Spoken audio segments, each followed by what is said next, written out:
It is quite a big day today in Brussels, and that is where we begin tonight, Brexit. The negotiations with arguably the lowest expectations of all time. UK Prime Minister Theresa May arrived back in Brussels today trying to win something she's been told repeatedly she cannot have, a change to the Irish backstop. Now, the morning started with this somewhat awkward handshake, if you can see that, between Mrs May and Jean-Claude Juncker. She then spent the rest of the day meeting EU leaders who have spent the past fortnight insisting there won't be any changes to the withdrawal agreement.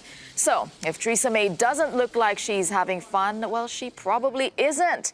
At the end of the day, May and Juncker released a joint statement saying, quote, President Juncker underlined that the EU27 will not reopen the withdrawal agreement, which represents a carefully balanced compromise between the European Union and the UK, in which both sides have made significant concessions to arrive at a deal. Well, the EU leaders held a united front today and stayed on message that the withdrawal agreement was not open for renegotiation, something they said already before. And here's what they had to say. We are weeks from an economic and human catastrophe. This is the reality of a no-deal Brexit. Should be a very dangerous solution, a no-deal Brexit. Mrs May today in the meeting assured us that there will be a backstop, that what she said already in Belfast, there is no question to remove the backstop. Because that is absolutely necessary for securing and safeguarding the Good Friday Agreement, safeguarding the internal market and safeguarding also the peace process. Okay, look, it's not like we heard anything new today from everyone who had spoken. Why is she even here? What was she expecting to get by being here?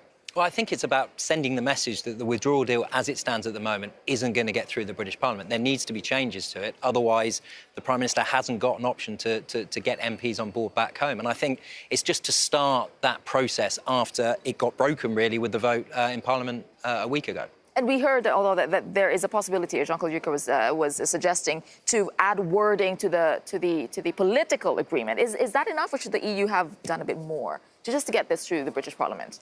Well, look, the moment of truth is coming, from my viewpoint, because now it's clear that for UK it's not possible to leave the European Union and to avoid a border in Ireland.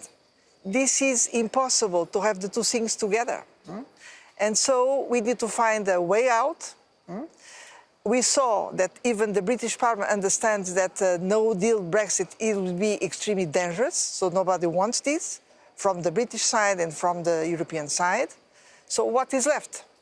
And I think that a new solution is coming up now, which should be to consider the possibility of a customs union. Because if the UK is in a customs union, then it is possible to avoid. But that's not going to get through, isn't it? I mean, this idea that... Well, I mean, you know, people would say if Theresa May was genuinely acting in the national interest, rather than her own red line about a customs union, which, of course, the British public did not vote on whether Britain should stay inside the EU's customs union or not. They were asked whether they wanted to leave the European Union. And you can be in the customs union and not in the European Union. Sure. It is clearly what Labour want. It would get through Parliament. That's the bottom line. But today, Tessa, was, you know, I was saying it's a performance. And if politics is about a performance, this is a theatre performance that would be on the West End or in Broadway. But that is in some ways all it was. And we're part players in all of this, because ultimately she didn't come here with any new ideas, new plans, new ways to get through the backstop. All she did was state it has to change. Right. We know it has to change, or we know that you want it to change, because you've been saying that, as of many of your own MPs, for weeks, if not months. I mean, you said that she came here with a message, and yeah, she delivered that message. If we're talking about messaging, who is actually winning the narrative here where it comes to Brexit? Who's standing firm, who's going to get their way? Who's winning the messaging war? Well, I think that's the wrong way to look at it. I mean, if you're looking at winners and losers, that's why we're in the situation we're in at the moment. I think we've got to get past that and try and find out what is mutually beneficial for both sides. Can I just touch the customs union issue as well? Because I disagree with Darren on that.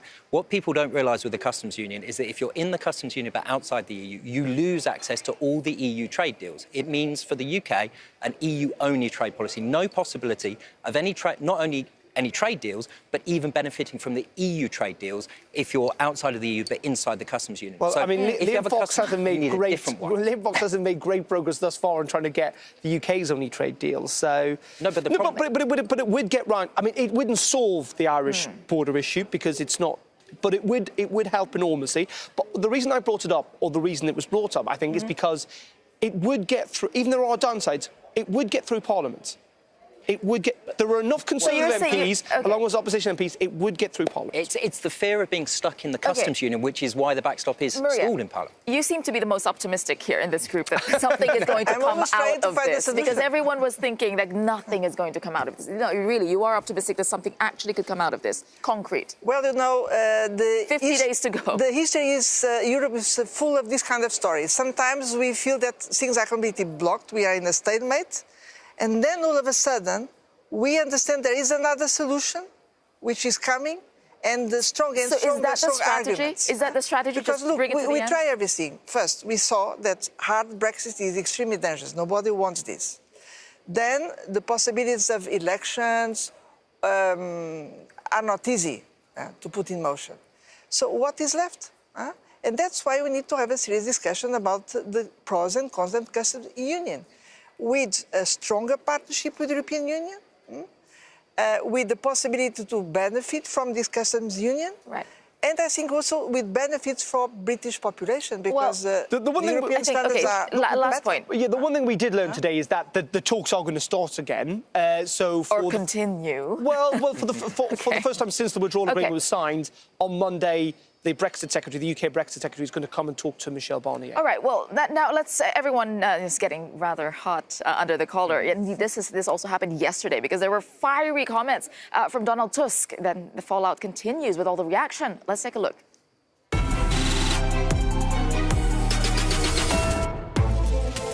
This, the moment Brexit negotiations appear to break down. I've been wondering what that special place in hell looks like for those who promoted Brexit without even a sketch of a plan how to carry it safely.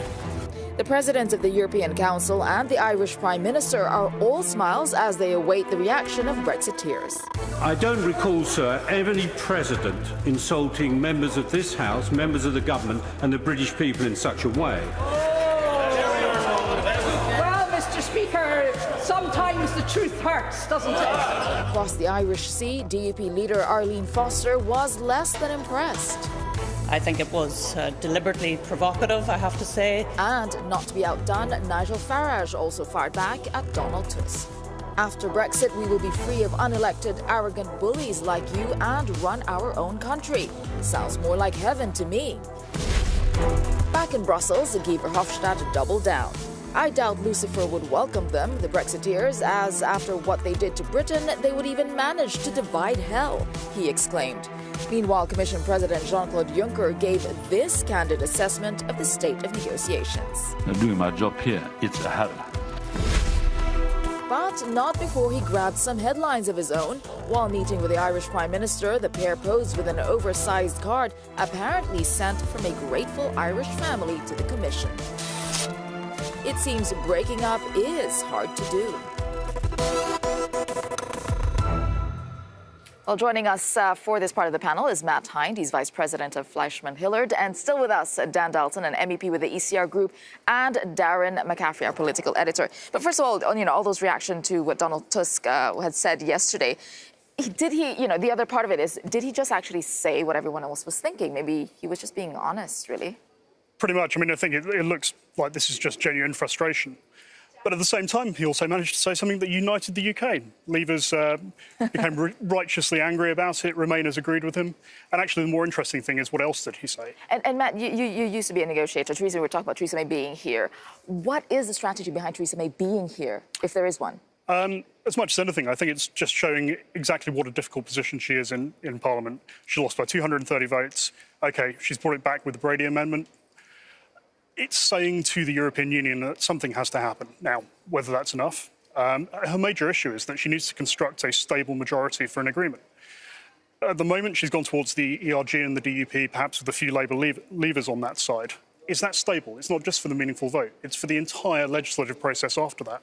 But a lot of people think actually she needs to reach out much more extensively across the aisle and bring a more stable coalition with the Labour Party. But that only happens if the Labour leadership moves in that direction.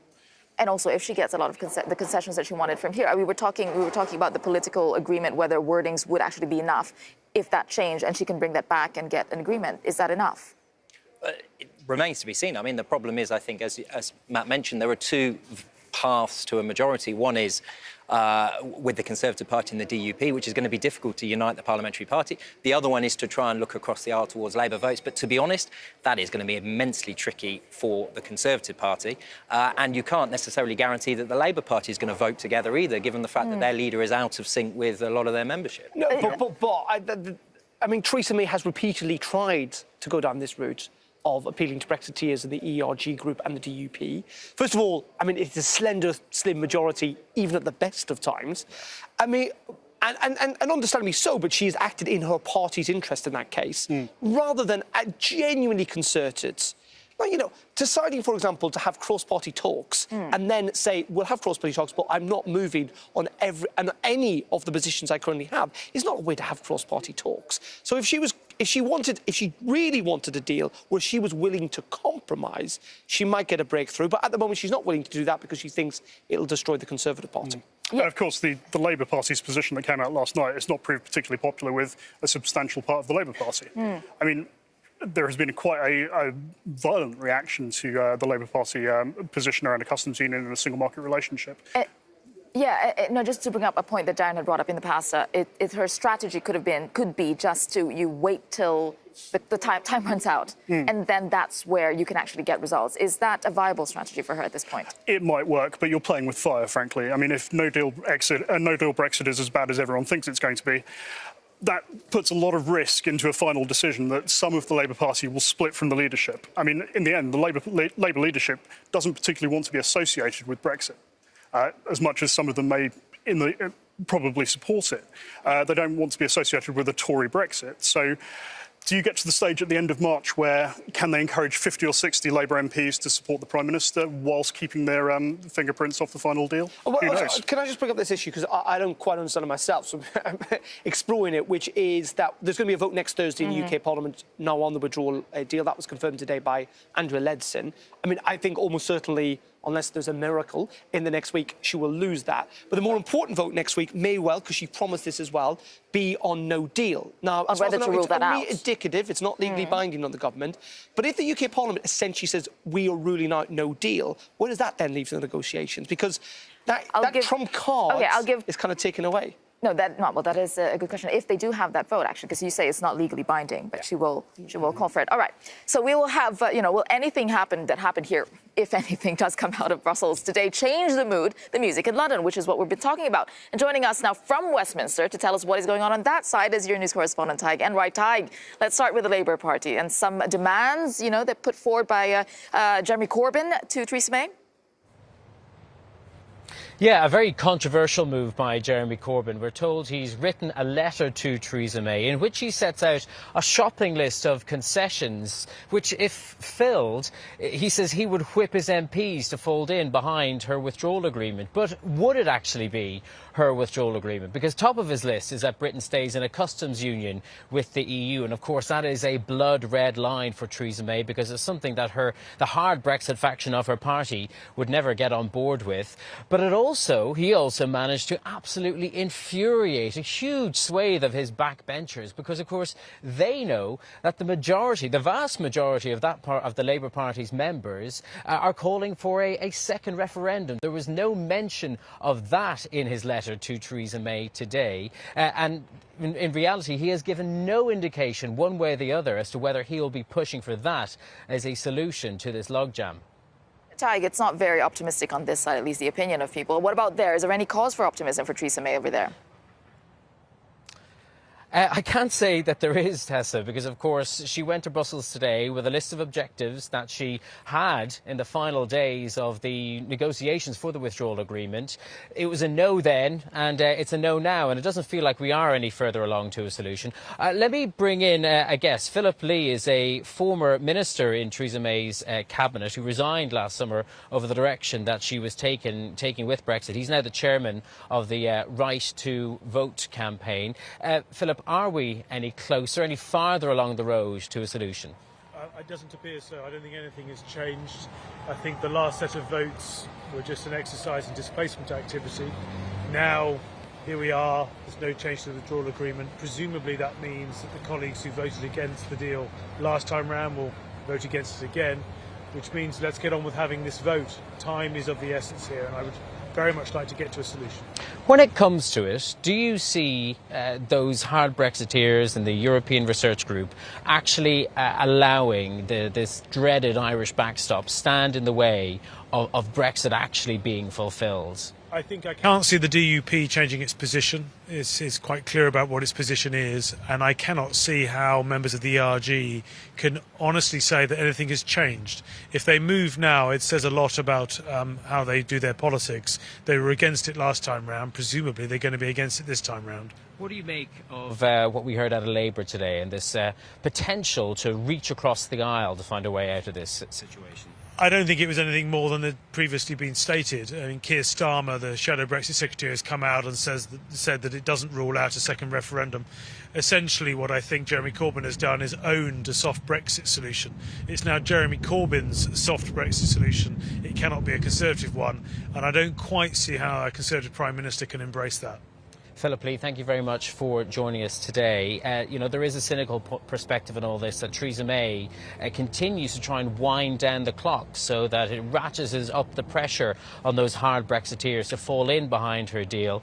Philip told me just before we came on the air there that he doesn't see it as cynical, he sees it as the truth. Right, thank you for that, Tig Enright there talking to us from London. I think one question we'd like to ask, we were talking about it earlier, is that what's the point of having that vote if Theresa May goes back to London and will get the same answer anyway from Parliament? What is the point of having that meaningful vote? I guess the point is to reinforce the message here that the deal isn't going to go through as it is, so she needs some concessions. I would imagine that's the intention.